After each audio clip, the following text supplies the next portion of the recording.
My parents stood in the kitchen holding plane tickets. "We're leaving for a week. Don't call unless someone's dying." They returned to find their house was now a crime scene. The Uber driver kept glancing at me in the rearview mirror, at the blood soaking through the paper towel I had pressed against my 6-year-old brother's chin, at the 2-year-old screaming in my lap because her fever had spiked again somewhere between our driveway and the highway on-ramp.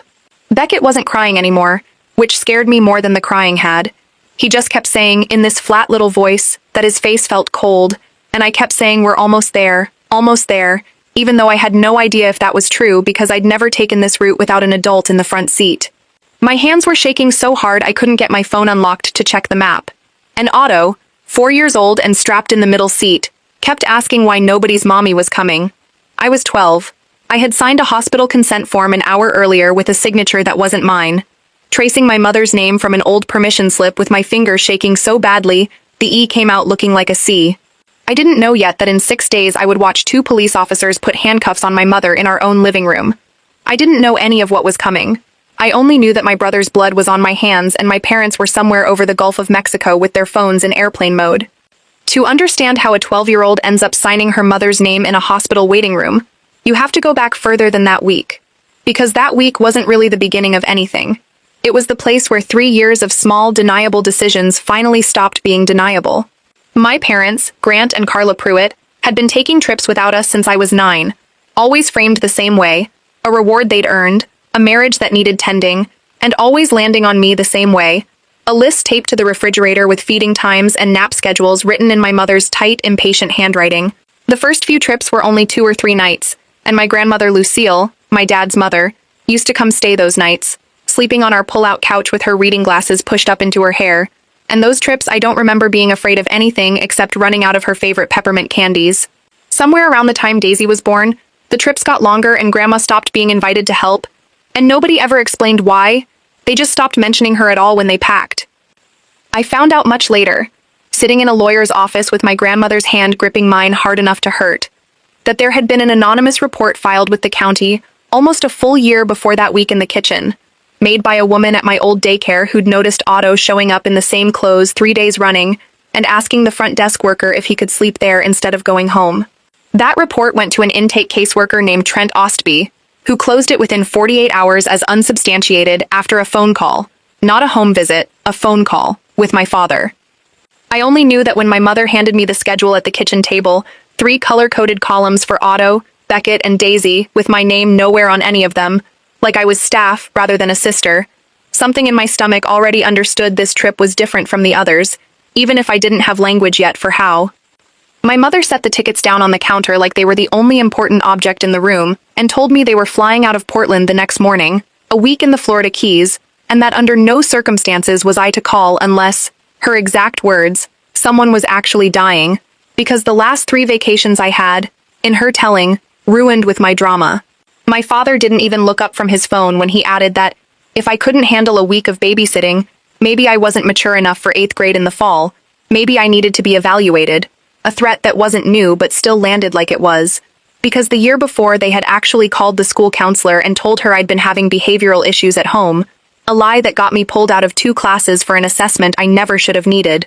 I remember standing at that counter doing math in my head, 6 days, 1 me, 3 kids under 7, and feeling a specific kind of dread that had no bottom to it, the kind where you know something is wrong but you've been told so many times that your worry is the actual problem, that you start doubting the dread itself.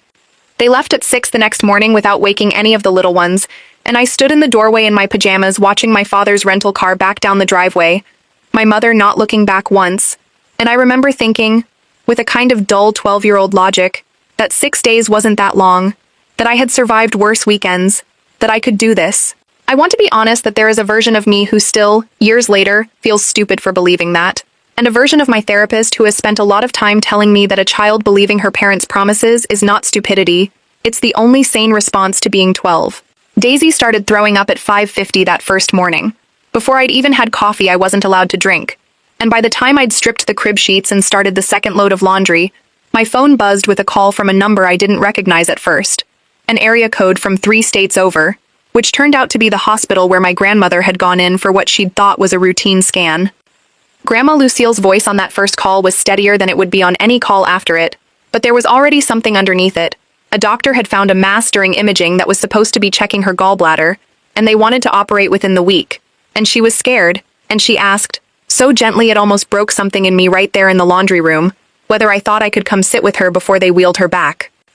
I told her I'd try. I hung up and called my father 4 times in a row, watched each call ring out and drop to voicemail, and on the 4th try, right as I was about to give up, he picked up, and his first words weren't hello. They were what part of "don't ruin our vacation" wasn't clear. I explained about the mass, about the surgery, about how scared she'd sounded, and he told me, in the same tone he'd used to correct a waiter's math on a check, that his mother was being dramatic, that she'd been fine her whole life and would be fine now. And then the call ended,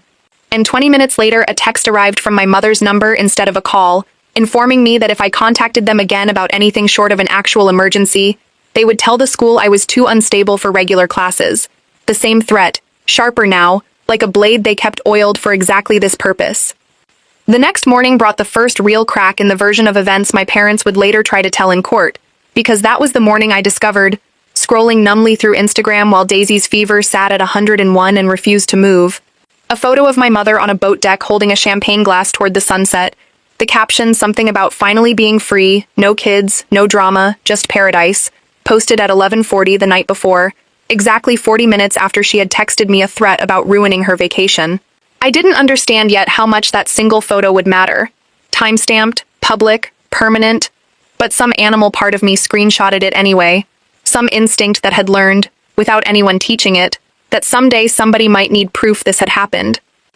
Grandma's surgery got moved up that same afternoon, from Thursday to that day, because the surgeon had a cancellation and the mass had grown enough on a second scan that nobody wanted to wait. And she called me from a hospital bed sounding thinner than her voice had any right to sound over a phone line, crying in a way I had never once heard my grandmother cry, saying she was alone, that nobody from the family had come, that she didn't want to go into that operating room without someone from her own blood knowing where she was. I spent 40 minutes on the phone trying to find anyone who could watch 3 kids for even 2 hours so I could get a ride to a hospital 11 miles away, calling my friend Priya's older sister first, then the mother of a girl from my soccer team, both of whom said yes immediately and both of whom I had to call back and decline, because I remembered, too late, that my parents had blocked half the neighborhood's numbers the year before, furious that a mother down the street had once shown up unannounced with groceries after noticing our porch light out for 3 straight nights. By the 3rd day, I had stopped sleeping in any real sense, catching 20 minutes here and there propped against Daisy's crib while she cried through a fever that wouldn't fully break no matter how much children's Tylenol the bottle's chart said was safe for her weight. And I remember the specific, cold panic of realizing the bottle was almost empty, and I had $11 in a jar in my sock drawer, and no way to get to a store with 3 kids who couldn't walk that far. I tried the emergency line for County Family Services once, a number I found by Googling "Get Help Kids Home Alone at 11 at Night" with Otto asleep against my shoulder, and the woman who answered, kind but rushed, told me that without an adult reporting a concern or a mandatory reporter flagging the household, there wasn't much they could open a file on based on a call from a minor describing her own situation, that I should tell a teacher or a trusted adult when school resumed. I hung up feeling like I'd knocked on a door that only opened from the other side, a feeling I would come to know so well over the following weeks that it eventually stopped even surprising me. The hospital called again on the 4th morning, before I'd managed to get any of the kids fed, and this time the voice on the line wasn't my grandmother's, it was a nurse, careful and professional in a way that still couldn't fully hide the concern underneath, explaining that the surgery had run into complications, that there'd been more bleeding than expected, that my grandmother was in recovery but asking for family, specifically asking for me, saying she had something she needed to tell me. I could hear her in the background, thin and frightened, asking the nurse why no one had come, and something in my chest folded in on itself in a way I didn't have words for yet. This specific shame of being 12 and being the only person who was trying and still not being enough. I called my father once more that morning, and this time it was my mother who answered his phone, her voice flat and final, telling me she was blocking my number right then, that I was a manipulative little brat trying to guilt-trip them, that I was the reason their life felt hard. And then the line went dead and stayed dead, no dial tone, just the small, merciless silence of a call that has actually ended. It was later that same day, a little after 2 in the afternoon, when Beckett went over the handlebars of his bike in the driveway and split his chin open wide enough that I could see something pale and glistening underneath, that I understood, with a lurch, was probably bone. I remember pressing a dish towel to his face with one hand and calling an Uber with the other, my fingers so slick with adrenaline the app kept mistyping the address, and loading all three kids into a stranger's back seat because there was no one else. No car of my own, no adult I was allowed to call, nothing but a driver named Dimitri who kept the radio off the whole ride once he understood what was happening, and drove faster than the speed limit without me having to ask. The ER intake nurse, a woman with kind eyes and a clipboard, asked where my parents were, and I told her they were parking, a lie I'd rehearsed in my head somewhere around exit 14, and she looked at me a beat too long before she let it go, the way adults sometimes do when believing you is easier than what not believing you would require of them. That was the day I forged my mother's signature for the second time, on a consent form for the stitches, 7 of them, my hand shaking so badly the loop of the P didn't close. By the 5th day, I had not slept more than 2 hours at a stretch in what felt like a lifetime, and the hospital called one final time to say my grandmother had taken a turn overnight, that her numbers were unstable, that if there was any family who could come, now was the time, and that she was asking for me specifically, that she'd said she had something important she needed me to know before anything else happened. I remember sliding down the pantry door onto the kitchen floor with the phone still pressed to my ear, sobbing in a way that scared Otto so badly he started crying too, and Daisy, sensing something in the air even at 2 years old, wailing along with both of us, and Beckett, 7 stitches and a butterfly bandage on his chin, trying to hug all 3 of us at once like he could hold the whole collapsing morning together with his small arms. That is the exact moment my English teacher Priya Nandan knocked on our front door, sent by the school after 3 unexplained absences in a row, a policy I would later learn existed specifically because kids sometimes vanish from school for reasons that have nothing to do with the flu. Ms. Nandan did not raise her voice once. She walked into a kitchen with a crying toddler, a 6-year-old with visible stitches, a 4-year-old who hadn't been fed since breakfast, and a 12-year-old collapsed against the pantry door, and she knelt down to my eye level and asked, very quietly, how long this had been going on, and something in me that had been holding a dam together for 5 days simply gave out. I showed her my phone, the blocked number, the champagne glass photo, the parasailing photo posted that same morning with a caption about living their best life, and a hashtag, Kids Free Week, that I still cannot fully explain to anyone who wasn't there, the specific vertigo of seeing your own abandonment turned into a joke for strangers to like. Ms. Nandan sat with me on that kitchen floor for a long moment before she took out her own phone, and she said my name, gently, and told me she was going to make a call, that none of this was my fault, and I want to be clear that I did not believe her yet, not really, because 5 days of being told I was the problem is a hard thing to unlearn in one sentence from a teacher standing in your kitchen. What Ms. Nandan actually did next, I only pieced together weeks later from a case file Malcolm, our eventual family attorney, walked me through page by page. She called the county's after-hours child welfare line and, because she was a mandatory reporter with a name and a badge number attached to her statement, the call was routed differently than mine had been 3 nights earlier, flagged for immediate response rather than a callback in the morning. Within 40 minutes, a caseworker named Deborah Kessling arrived at our house with a folder already thicker than I expected. And it was Deborah, not me, who first said out loud the sentence that would define the next 6 months of my life, that this pattern, unsupervised minors, documented medical neglect, a prior report on file that had never received a home visit, met the threshold for emergency removal pending investigation. I remember feeling something that wasn't quite relief, because relief implies safety, and what I actually felt sitting on our living room couch answering Deborah's questions was closer to the sensation of finally being allowed to put down something heavy. After holding it so long, my arms had gone numb to the weight. Deborah brought in a detective the following morning, a soft-spoken man named Callum Bishara from the county's Family Crimes Unit, and it was Detective Bishara who first pulled the thread that unraveled the older report, the one from the daycare worker a year earlier, the one Trent Ostby had closed without ever setting foot in our house. Bishara requested the original file as part of building a pattern of neglect case, standard procedure he only had to explain to me once before I understood it well enough to follow the rest without re-explanation, and what came back made even Deborah go quiet reading it at our kitchen table. Trent Ostby's closure notes cited a phone conversation with, quote, the child's father, a family friend, who assured the caseworker the report was retaliatory, filed by a disgruntled former daycare employee, and the notes closed with a line that Bishara read aloud twice like he couldn't quite believe it the first time. No further action warranted. Family known to reporting caseworker. It turned out Trent Ostby and my father had gone to the same high school 20 years earlier, played on the same baseball team, still exchanged Christmas cards. That single sentence in an old case file meant a full year of what happened in our house. The year Otto learned to lock himself in the bathroom when voices got loud. the year I started keeping a granola bar in my backpack in case dinner didn't happen, had been reviewed and dismissed by a man who knew my father's name before he'd ever heard mine.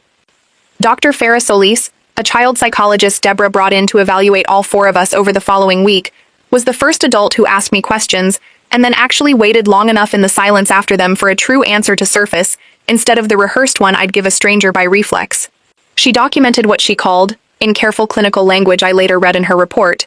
evidence of parentification and chronic hypervigilance in the eldest child, alongside developmental concerns in the 4-year-old consistent with prolonged unmet needs, and malnutrition markers in the 2-year-old that were mild but real. Mild being a word I hated the second I read it, because nothing about that week had felt mild while I was living inside it. She also, gently, asked me about my grandmother, and it was in that conversation, sitting across from her in an office with a fish tank bubbling in the corner like this was a normal kind of appointment, that I finally cried the way I hadn't let myself cry in front of Deborah or Bashara, or even Ms. Nandan, because Dr. Solis was the first person who asked not what happened, but how scared I had been, as its own separate question, deserving its own separate answer. There was one strange, quiet good afternoon in the middle of that week, and I want to hold on to it here because it mattered even though what came after nearly erased it. Grandma Lucille, stable now, still in a hospital bed but breathing on her own and talking in full sentences again, had a nurse named Odalise wheel a landline phone over so she could call the house, and when Deborah put me on the line, my grandmother's voice cracked with something that wasn't fear this time, and she told me she was proud of me, that whatever happened next, I had done exactly the right thing, and for about 6 minutes I let myself believe the worst part might genuinely be over. Then, that same evening, our home phone rang once, a blocked number, and when I picked it up there was 3 full seconds of breathing, then a click, no voice, no message, and Deborah, standing right there in our kitchen, wrote the timestamp down in her notepad without saying whether she thought it meant anything, which somehow felt worse than if she'd said it clearly did. That wasn't the only moment that week where the ground shifted under something I'd thought was settled. 2 days after Ms. Nandan's visit, a car I didn't recognize sat idling at the curb across from our house for almost 40 minutes, and it was our elderly neighbor, Mr. Delacroix, who noticed it first from his porch and came over to ask, carefully, whether I knew whose it was, whether my parents had asked anyone to keep an eye on the place while they were gone. I didn't know then, and I still don't fully know now whether that car belonged to someone connected to my father, a friend doing a favor, checking whether the kids had actually called anyone, or whether it was nothing at all, a contractor scoping a house down the block, a stranger on his lunch break. Detective Bashara looked into it after the fact and came back with nothing conclusive, no plate match to anyone in my parents' circle, and told me some things in a case like this simply stay unresolved, which is a sentence I've had to make peace with more than once since. Mr. Delacroix became, in his own quiet way, one of the steadiest presences of that entire week, a widower in his 70s who'd lived across the street since before I was born, and who, it turned out, had noticed far more over the years than any of us realized. The trash cans that sat unemptied for 2 weeks at a stretch. The times he'd seen me walking Otto to the bus stop in the rain without a coat, because I hadn't been able to find his in time. He gave a statement to Bashara that week, describing 3 separate occasions over the previous year when he'd considered calling someone himself and talked himself out of it, not wanting to overstep. A sentence that Deborah later told me she'd heard from 100 different neighbors in 100 different cases. The good, decent hesitation that so often lets a bad situation run 1 more year longer than it should have. By the time my parents' plane landed back in Portland on the 7th day, tanned and loose-limbed and laughing about something on the drive home from the airport, according to the account they'd later give under oath, none of the 6 missed calls, texts, or voicemails from Deborah's office over those final 48 hours had reached them, because my mother's phone, they claimed, had been left in airplane mode the entire flight home for battery reasons, a detail Assistant District Attorney Ingrid Avery would later describe in court, dryly, as a remarkably convenient coincidence for 2 people about to walk into their own driveway and find it lined with 2 unmarked cars, a marked police cruiser, and Miss Nandan's sedan parked crookedly at the curb where she'd stayed, unwilling to leave until she saw this through to whatever it became. I wasn't in the house when they actually walked in. Deborah had taken the 4 of us to a county intake office that morning as a precaution, but I got the account later, first from Deborah's report and eventually, in far more detail, from Detective Bashara himself, who told me he'd never forget the exact look on my mother's face. My father set his duty-free bag down on the entry table like he still lived in a version of that house where such gestures meant something, and demanded to know what was going on, and my mother, still wearing a paper resort bracelet on her wrist, looked at the two CPS staff and the uniformed officer standing in her living room and, according to 3 separate written statements that all matched almost word for word, smiled, an actual smile, and said, "Thank God. I'm so tired of pretending I wanted this," gesturing loosely toward where the kids' shoes were lined up by the door. "Take them." Deborah's report noted that my father's expression shifted in real time from confusion to something closer to fury.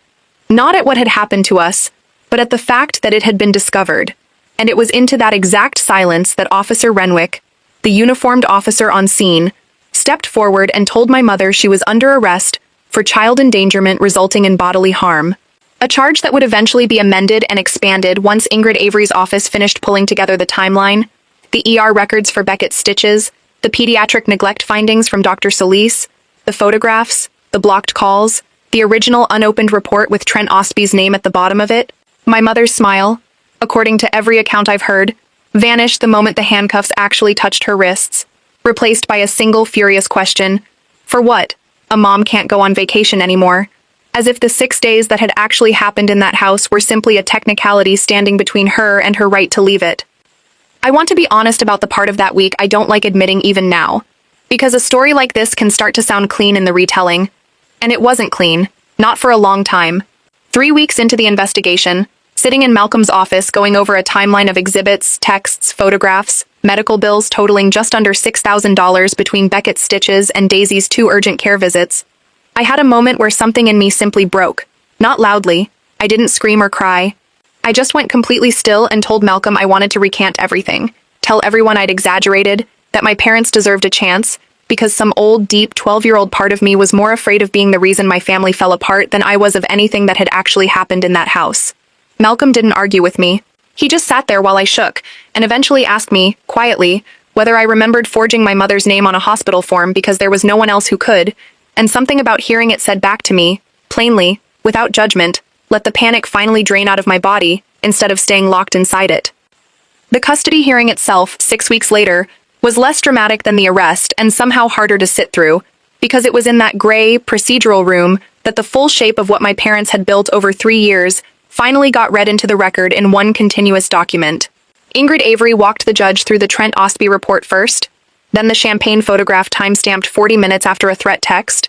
then the parasailing caption posted while a nurse in another state was asking a 12-year-old to please come say goodbye to her grandmother, then the medical bills, then Dr. Solis's clinical findings on all 3 younger children, presented not as a story but as an exhibit list, each one numbered, each one entered, and it was somewhere around Exhibit 11 that I understood this wasn't really about me convincing anyone of anything anymore. The evidence had simply outrun any version of events my parents could still tell. My grandmother testified 2 days into the hearing, walking slowly, still recovering, refusing a wheelchair despite Dr. Solis's raised eyebrow, and she told the court something none of us had known, that she had gone to a lawyer of her own 18 months earlier, quietly, without telling my father, to ask what it would take to petition for guardianship of the grandchildren, and had been talked out of filing by that same lawyer, who worried a guardianship petition without documented evidence would look retaliatory and only make things harder for everyone, especially me. Hearing that in open court felt like a small, specific kind of grief. The discovery that someone had seen the danger a year and a half before Ms. Nandon ever knocked on our door, and had chosen, out of caution rather than cruelty, to wait, and that waiting had cost us all a year and a half we didn't get back. Trent Ostby was placed on administrative leave the week Bishara's findings became part of the public record, and the county opened its own internal review into the closed report, though as of the last update Deborah gave me, that review has never produced any public findings, no firing, no formal discipline that I've ever seen documented anywhere. I think about that more than I'd like to. The fact that a man who closed a file because he recognized a friend's name on it is, as far as I know, still working somewhere in that same system today, deciding in some other house, for some other kid, whether a phone call from a father he trusts outweighs whatever a stranger tried to report. That's a sentence I don't have an ending for. I've made a kind of peace with not having one. My mother pleaded no contest to 2 counts of child endangerment and 1 count of medical neglect, receiving 18 months of supervised probation, mandatory parenting classes, and a permanent finding against her in the state's child welfare registry, while my father, facing lesser charges tied primarily to the forged consent issue he'd been aware I'd had to resort to and done nothing to prevent, accepted a plea that kept him out of jail but cost him his job at the county parks department once the story, Picked up eventually by a local reporter named Yusuf Kanan who'd been following Deborah's office on an unrelated story and stumbled into ours, ran with both their names attached. Neither of them has custody of any of us now. That part of the case did resolve, cleanly, permanently, in a way so much else in this story didn't. We live with Grandma Lucille now, in the same house with the pull-out couch I used to sleep on as a little kid during her old 2-night visits. Except now it's a real bedroom, mine, with a door that locks from the inside, which she installed herself the week we moved in without either of us ever discussing why it mattered so much to both of us that it be there. Otto still, 3 years later, checks that the front door is locked twice before bed, a habit Dr. Solis says may never fully go away, and that we've both simply learned to let him have. Beckett has a scar along his chin that's faded to a thin white line most people don't notice unless he points it out, which he does sometimes. To new friends, matter of fact, like it's just a fact about his face rather than a map of the worst week of both our lives. Daisy, 5 now, doesn't remember any of it, and some days I think that's the only clean mercy this whole story managed to produce.